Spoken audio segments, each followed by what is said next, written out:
Bismillahirrahmanirrahim. Assalamualaikum.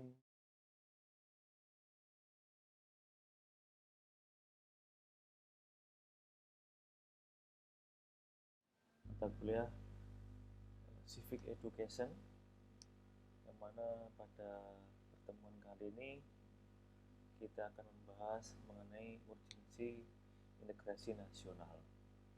Sebelum kita memulai mata kuliah hari ini, saya mengharapkan, saya berdoa semuanya selalu dalam keadaan sehat walafiat, dijauhkan dari segala penyakit, dijauhkan dari segala virus-virus yang berbahaya. Baik, pertemuan kali ini di dalam membahas integrasi nasional, kita pasti biasanya sering ya mendengar kata integrasi ya. Integrasi di sini dapat diartikan yaitu sebagai suatu kesatuan ya. Misalkan mengintegrasikan antara kelompok A dan kelompok B. Jadi menggabungkan, mempersatukan kelompok A dan kelompok B menjadi satu kesatuan. Itu namanya integrasi. Kemudian kita berlanjut pada pengertian integrasi nasional. Seperti yang saya sampaikan tadi bahwa integrasi berasal dari kata bahasa Inggris yaitu integrate, itu menyatu padukan, mempersatukan atau menggabungkan. Sedangkan nasional berasal dari bahasa Inggris juga yaitu nation, ya berarti bangsa. Jadi ini artinya apa? Artinya penyatuan suatu bangsa menjadi suatu kesatuan yang full dan utuh. Jadi maksudnya dari berbagai macam suku bangsa ini kemudian disatukan, diintegrasikan menjadi satu kesatuan yang bulat, yang utuh, menjadi bangsa Indonesia. Dari berbagai suku bangsa, di sana ada Jawa, Sunda, ada dari Batak dan sebagainya, itu disatukan, diintegrasikan menjadi bangsa Indonesia. Itu adalah pengertian secara etimologis dari integrasi nasional.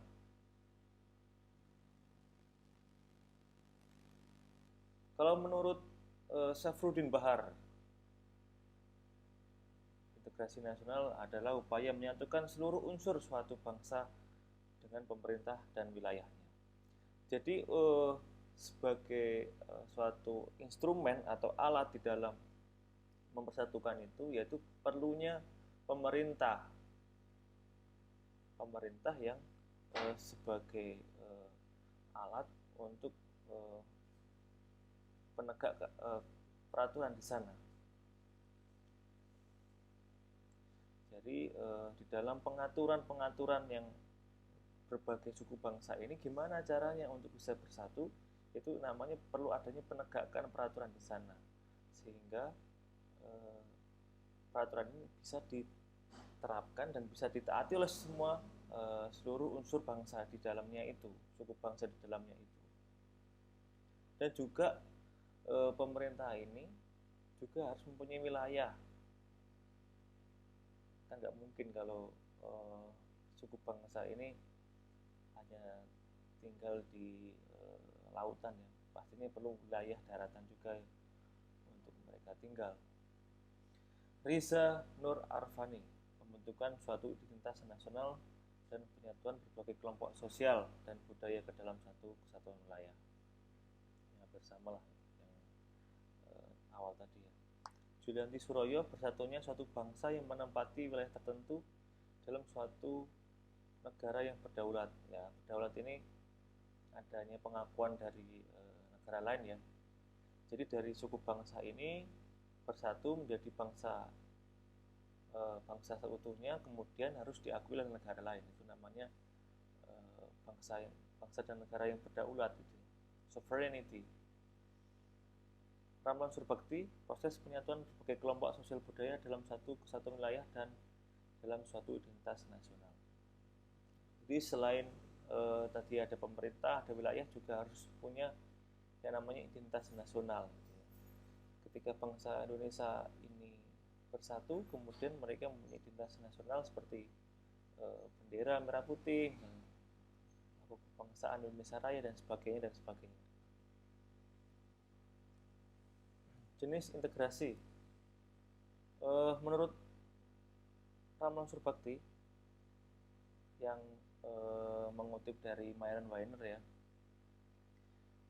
Ramalan Surbakti lebih suka mengatakan integrasi nasional ini sebagai integrasi politik ya, karena mungkin backgroundnya beliau juga dari politik ya, jadi mungkin dari berbagai banyak kepentingan ini itu gimana bisa disatukan gitu ya,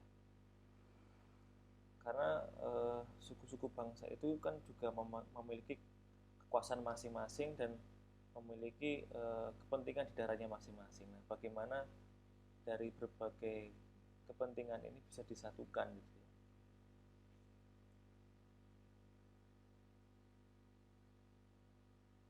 Yang pertama yaitu integrasi bangsa. Integrasi bangsa ini menunjuk pada proses penyatuan berbagai kelompok budaya dan sosial dalam satu kesatuan wilayah dan dalam satu pembentukan identitas nasional. Integrasi bangsa ini ya, kalau konteksnya Indonesia ya tadi yang saya sampaikan, misalkan dari berbagai suku bangsa, di sana ada suku Jawa, suku Sunda, suku Batak dan sebagainya bersatu menjadi bangsa Indonesia. Ada juga misalkan di negara lain, misalnya di negara lain seperti di mana ya, lebih banyak kalau di luar negeri itu, di negara lain lebih banyak mereka homogen ya, tidak seperti kita yang heterogen berbagai suku bangsa, tapi relatif di Indonesia itu lebih stabil kondisi sosial dan politiknya ya. Kalau misalkan di Timur Tengah itu suku bangsanya mungkin tidak terlalu banyak ya, karena mereka memang di sana sukunya mungkin sama. Misalkan di Timur Tengah misalkan sama Arabnya, tapi kondisi politiknya beberapa ada berbagai tantangan juga yang terjadi di sana.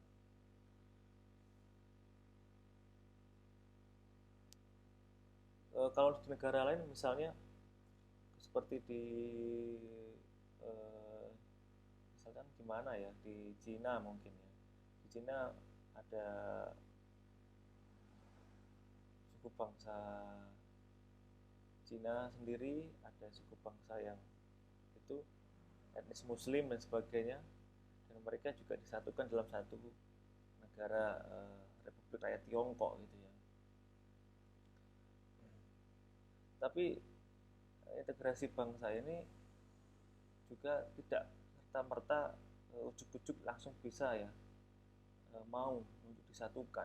Kadang juga perlu adanya suatu effort atau usaha untuk mempersatukan dari berbagai suku bangsa ini menjadi satu. Dan itu bukan persoalan yang mudah. Misalnya di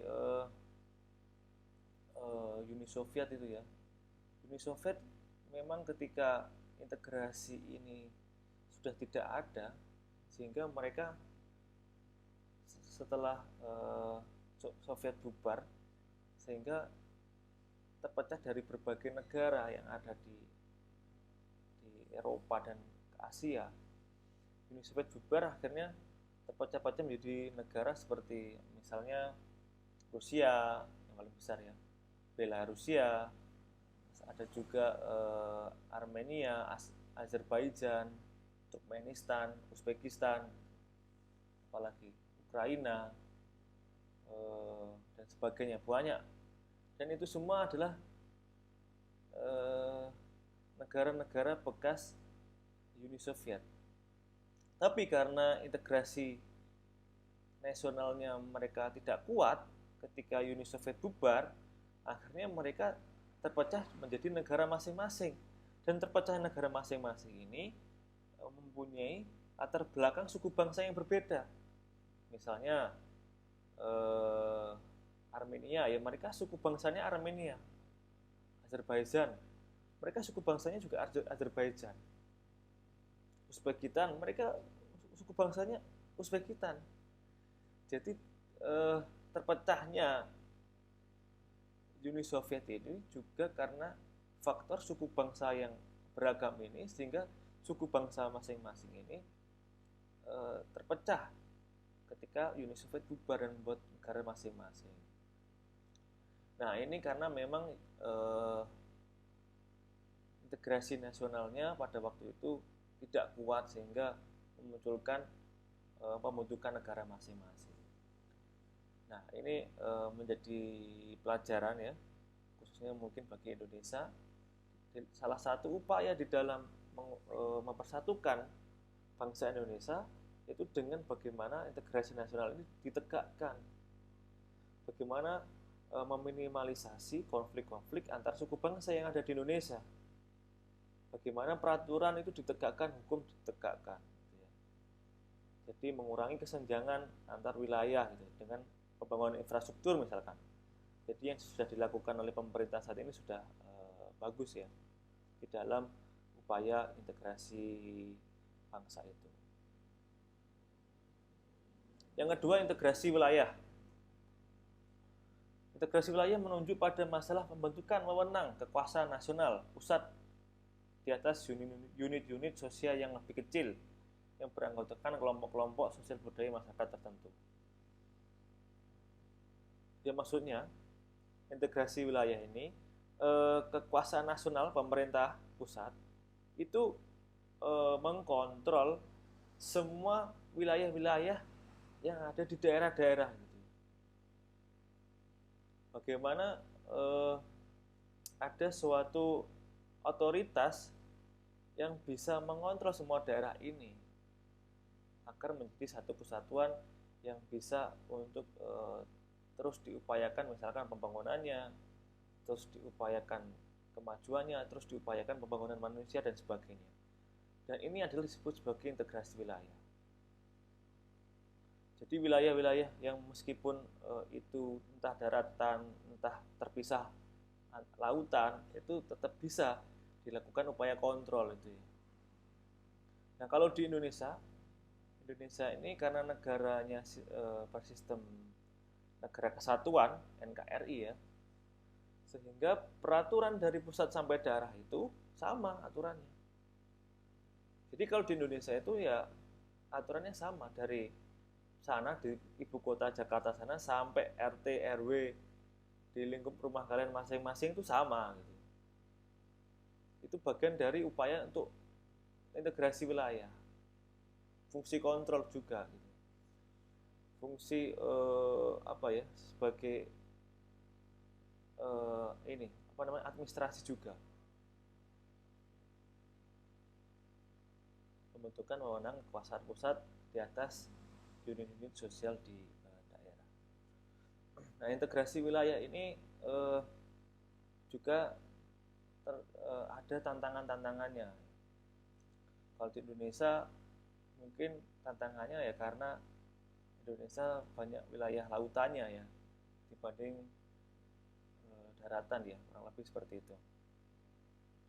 Sehingga upaya-upaya di dalam integrasi wilayah ini juga kadang ada hambatan misalnya pada waktu pemilu misalnya kotak suara aja itu yang dibuat misalnya di Pulau Jawa, bagaimana cara untuk terdistribusi ke pulau-pulau kecil yang ada penduduknya itu, yang ada DPT-nya, itu kan juga perlu effort, perlu usaha.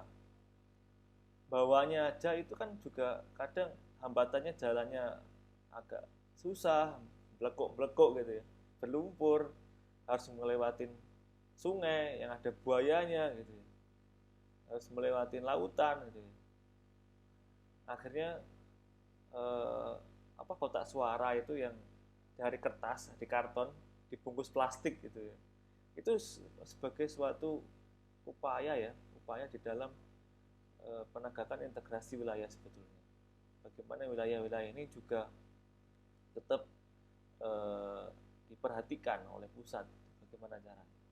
Ada juga contoh lain, misalnya bagaimana wilayah-wilayah terluar ini mulai dimajukan oleh pemerintah Presiden Jokowi ini.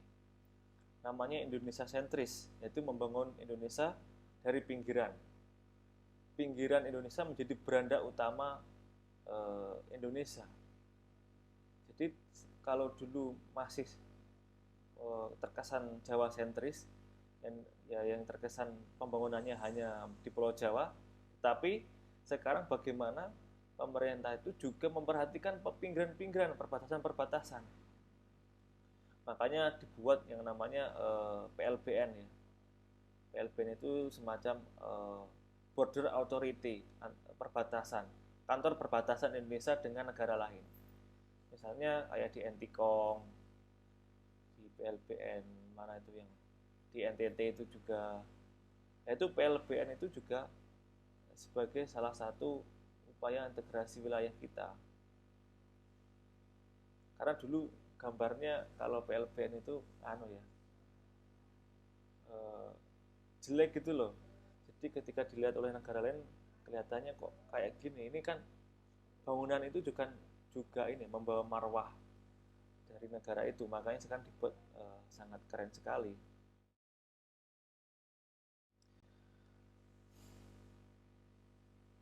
Itu contoh di Indonesia. Eh, Berikutnya yaitu integrasi massa dan elit. Rujuk kepada bagaimana hubungan antara pemerintah dengan yang diperintah.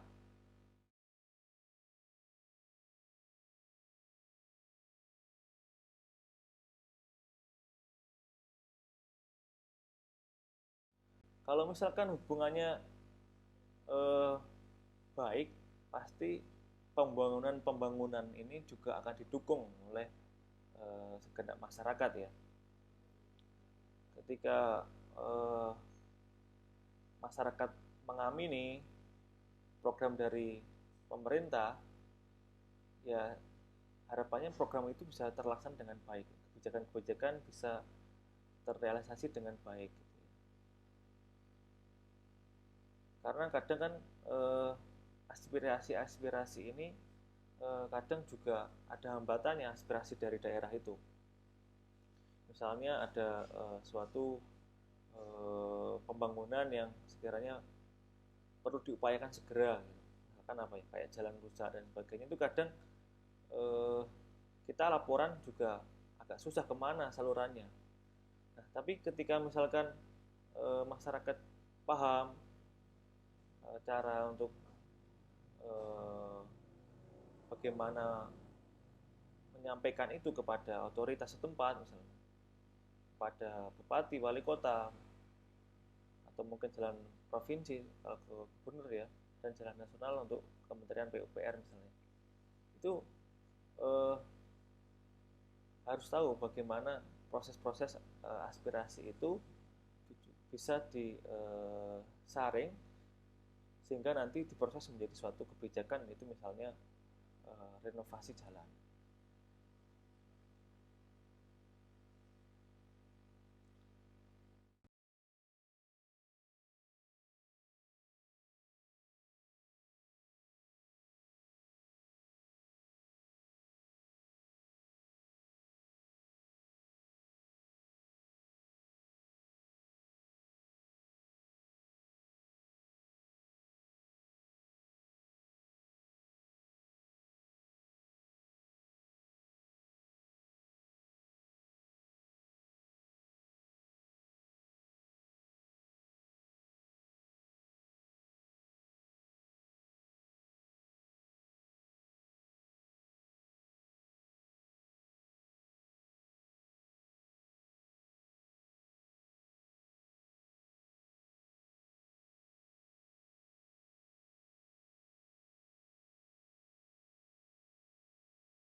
egaliter, merakyat, tentunya masyarakat juga akan semakin nyaman ketika melaporkannya. Ketika dilihat ilustrasi di foto ini, Pak Presiden Jokowi menyalami masyarakat ya. Ini kadang masyarakat juga akan gampang melaporkannya ke Pak Jokowi. Pak, ini misalkan kami perlu beras, ya, biasanya juga akan ada bantuan beras untuk mereka. Pak, misalkan kami perlu untuk pembangunan sekolah, ada juga. Karena mereka merasa ini ya dekat sekali dengan pemimpinnya. Ini menjadi pelajaran ya bagi teman-teman ketika nanti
yang keempat, integrasi nilai.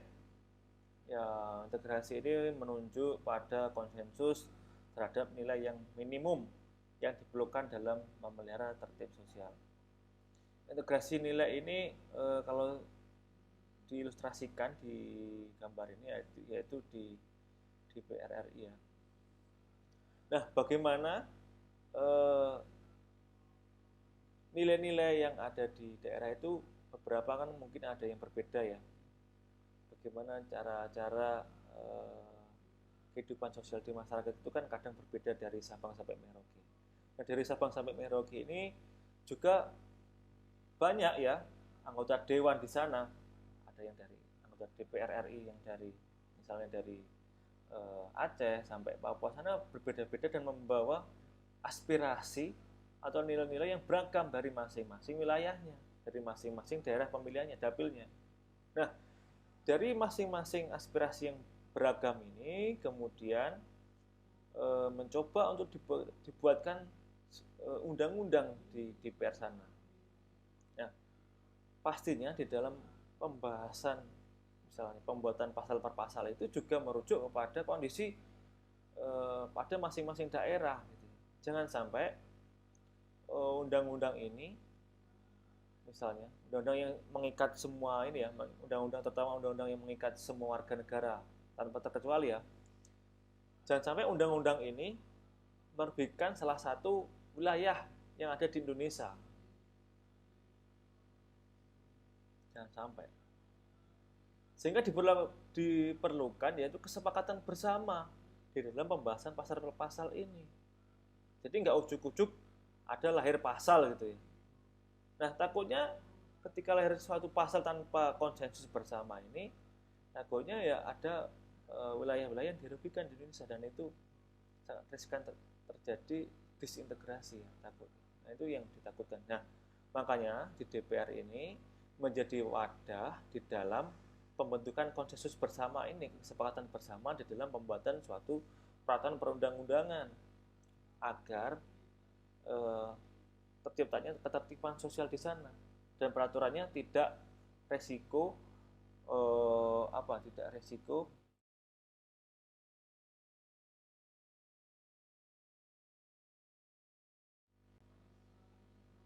gitu. Integrasi nilai ya, integrasi nilai ini misalnya saya contohkan apa ya, banyak ya, misalnya identitas nasional kita ya benderanya merah putih, sama aturannya dari Sabang sampai Merauke gitu. Tetapi jangan sampai ada wilayah yang membuat bendera sendiri gitu, dan itu bertentangan dengan aturan di pusat, aturan pemerintah pusat. Nah itu eh, merugikan ya, merugikan upaya-upaya integrasi nilai ini.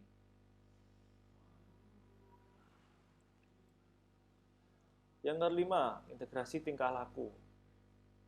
Kemampuan orang-orang di dalam masyarakat untuk berorganisasi bersama demi mencapai tujuan bersama dan bermanfaat.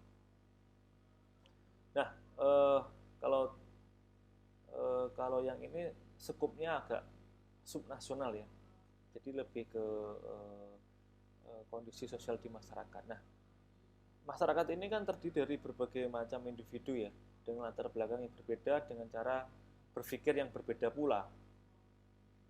Nah,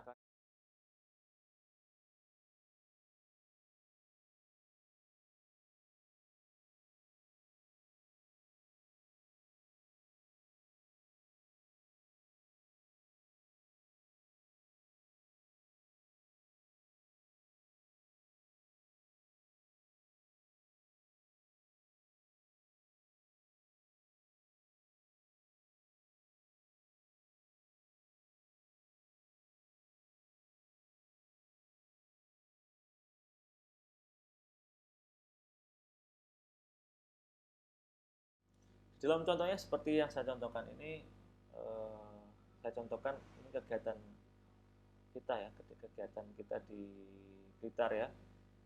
Ada waktu itu misalnya ada acara Agustusan gitu ya. Acara Agustusan.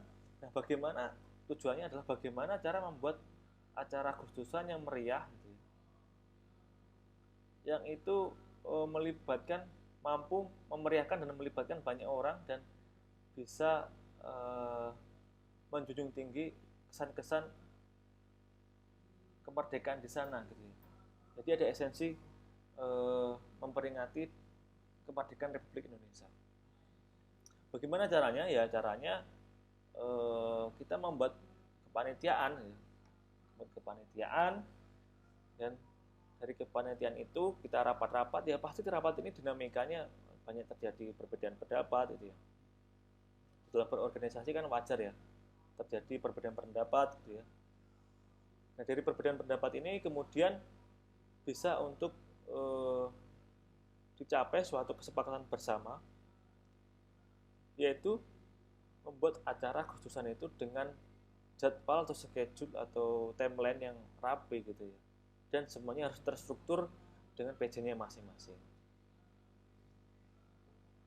Dan alhamdulillah ya acaranya terlaksana dengan baik, dan juga alhamdulillah banyak sekali dukungan-dukungan dari lembaga pemerintah. Di sana ada pernah didukung oleh BNN, pernah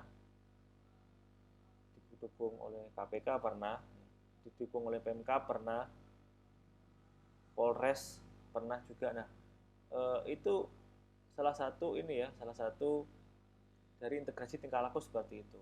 Dari perbedaan latar belakang individu yang berbeda ini, bagaimana cara untuk mencapai tujuan bersama dan bermanfaat. Itu dengan cara berorganisasi itu. Organisasi adalah salah satu wadah untuk bekerja sama di dalam mencapai tujuan bersama dan bermanfaat. Jadi mungkin selain kalian kuliah ya juga ada baiknya juga kalian mampu atau ikut ya di dalam organisasi, entah itu di dalam kampus maupun di luar kampus itu ya monggo, itu menjadi salah satu wadah juga bagi kita untuk mengaktualisasi diri kita agar bisa mampu bermanfaat bagi lingkungan kita sekitar. Realitas integrasi nasional. Menurut Suryono, integrasi nasional mencerminkan proses persatuan orang-orang dari berbagai wilayah yang berbeda, memiliki perbedaan baik etnisitas, sosial budaya, atau latar belakang ekonomi, menjadi suatu bangsa, terutama karena pengalaman sejarah dan politik yang relatif sama. Dalam realitas nasional integrasi ini dilihat dari 3 aspek, yaitu aspek politik, ekonomi, dan sosial budaya. Yang pertama dari aspek politik, lazim disebut sebagai integrasi politik yang kayak tadi ya. Nomor 2, aspek ekonomi. Integrasi ekonomi, yakni saling ketergantungan ekonomi antar daerah yang bekerjasama dan saling bersinergi. Kalau yang kedua ini, daerah-daerah yang sudah disatukan menjadi provinsi sekarang untuk di Indonesia itu memiliki kemajuan ekonomi yang berbeda di masing-masing provinsi dan juga memiliki sumber daya alam yang berbeda-beda, sumber daya yang berbeda-beda, resource-nya yang berbeda-beda. Dari resource yang berbeda-beda ini dan kemajuan ekonomi yang berbeda-beda ini, kemudian diperlukan peran dari pemerintah pusat di dalam mengatur perekonomian di daerah ini. Caranya apa? Ya misalnya melalui dana perimbangan misalnya. Jadi misalnya ada di daerah mana ya? Kalimantan itu ya. Provinsi terkaya kalau nggak salah di Indonesia adalah Kalimantan. Nah, Kalimantan ini banyak penghasilannya, PAD-nya tinggi, pendapatan asli daerahnya tinggi. Nah, dibandingkan dengan Papua Barat dan NTT itu PAD-nya mungkin cenderung lebih sedikit dibandingkan yang ada di Kaltim. Nah, sehingga uang itu yang dari daerah sementara kemudian dikumpulkan dulu, bukan sementara ya. Kemudian dikumpulkan dulu ke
yang ketiga ada aspek sosial budaya, integrasi sosial budaya, hubungan antara suku, lapisan dan golongan. Ya ini ya kayak tadi yang mempersatukan berbagai macam suku bangsa menjadi bangsa yang sama, bangsa Indonesia.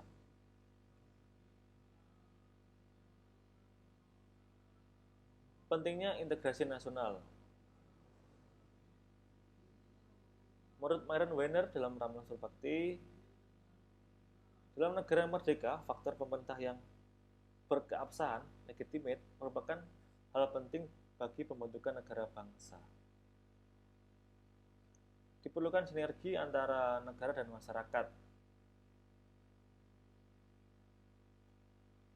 agar sesuai dengan nilai dan politik yang disepakati. hal yang demikian memerlukan integrasi politik ya. Jadi begini, eh, pemerintah yang kuat ini, pemerintah yang kuat di dalam menegakkan aturan ini akan mampu di dalam mengendalikan berbagai macam keragaman atau tantangan-tantangan di dalam mengelola suatu negaranya gitu. Ketika pemerintah ini kuat, maka peraturan-peraturan itu mampu untuk dijalankan dari pusat sampai daerah. Ketika peraturan dijalankan dari pusat sampai daerah yang baik, dengan baik, maka terciptanya suatu kestabilan ya, terciptanya suatu kestabilan sosial, politik dan budaya, sehingga meminimalisir yang namanya disintegrasi atau konflik gitu. Di sisi lain, pemerintah yang kuat juga ada perlu masyarakat yang mendukung kebijakan-kebijakan dari pemerintah atau negara itu. Jadi tidak ada upaya-upaya di dalam misalnya tidak ada upaya-upaya di dalam membuat konflik, tidak ada upaya-upaya untuk membuat kegaduhan, intimidasi dan sebagainya. Nah, masyarakat yang mendukung pemerintahan ini niscaya akan terjadinya suatu kestabilan politik, sosial dan budaya. Ketika negaranya stabil, maka pembangunan di dalam upaya untuk kemajuan wilayah-wilayah yang ada di negara itu akan menjadi stabil juga, akan menjadi suatu dukungan juga. Negara stabil maka pembangunan akan berjalan terus. Kalau misalkan ada konflik, pembangunan itu akan mandek. Makanya diperlukan stabilitas, hubungan sinergi antara negara dan masyarakat. Kalau sekarang kondisinya alhamdulillah relatif integrasi nasional ini berjalan dengan baik ya. Berbeda dengan dulu ketika di zaman Belanda masih ada tantangan primordialisme. Daerah-daerah ini menganggap ini ya dulu kan ini loh, dulu masih berbagai daerah ini masih memiliki egonya masing-masing gitu ya. Karena memang pada waktu itu pemerintah Belanda yang memegang kekuasaan di Nusantara itu mungkin cenderung otoriter, syarat akan kekerasan dan sebagainya, maka oleh daerah itu kurang percaya, masyarakat di daerah itu kurang percaya. Akibatnya ya timbul misalkan upaya-upaya di daerah itu untuk melawan pemerintah Hindia Belanda pada waktu itu. Nah, ini sehingga kondisi macam seperti ini menjadi suatu bahan renungan untuk saat ini, agar pemerintah pusat itu bersikap adil bagi seluruh warga negaranya, bagi seluruh wilayah di Indonesia, ya untuk menciptakan suatu kestabilan baik sosial, politik dan budaya seperti itu. Integrasi versus disintegrasi. Disintegrasi, kalau integrasi sudah ya. Integrasi pemudaraannya kesatuan antar golongan dan kelompok. Disintegrasi ini seperti perkelahian, tawuran, kerusuhan, revolusi, dan bahkan perang. Nah, disintegrasi ini memang tantangan ya, ancaman dari suatu negara. Tidak ada negara di dunia ini yang relatif stabil di dalam integrasinya. Pasti ada tantangan-tantangannya di negara manapun itu. Apalagi misalkan ada kekuatan politik yang itu ini ya, yang itu berisiko merongrong kekuasaan pemerintah yang sah misalnya. Itu banyak terjadi di negara di dunia itu. Banyak. Ketika misalkan kelompok oposisi kayak misalkan di mana ya, di Libya ya, kelompok oposisi itu mempunyai dukungan dari negara lain, sementara pemerintahnya itu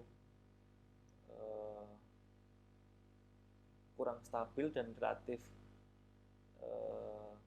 tidak percaya masyarakat, maka oposisi ini semakin kuat posisinya dan rawan terjadi penggulingannya. Ternyata memang benar di Libya itu digulingkan oleh oposisi gitu ya.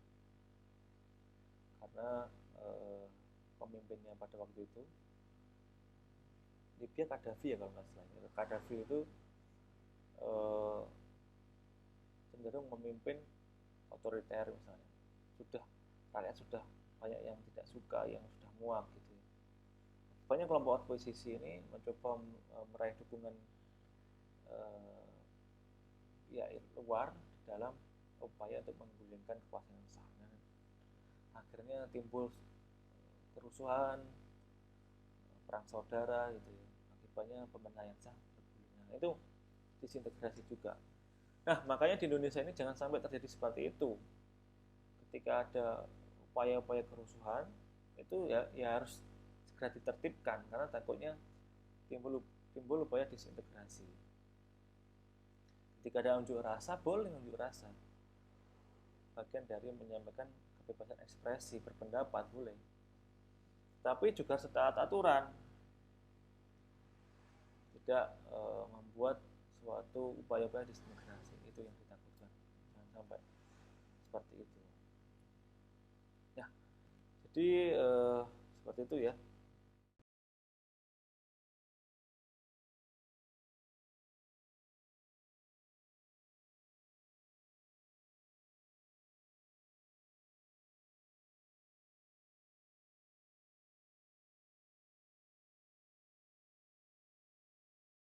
Siratul Mustaqim.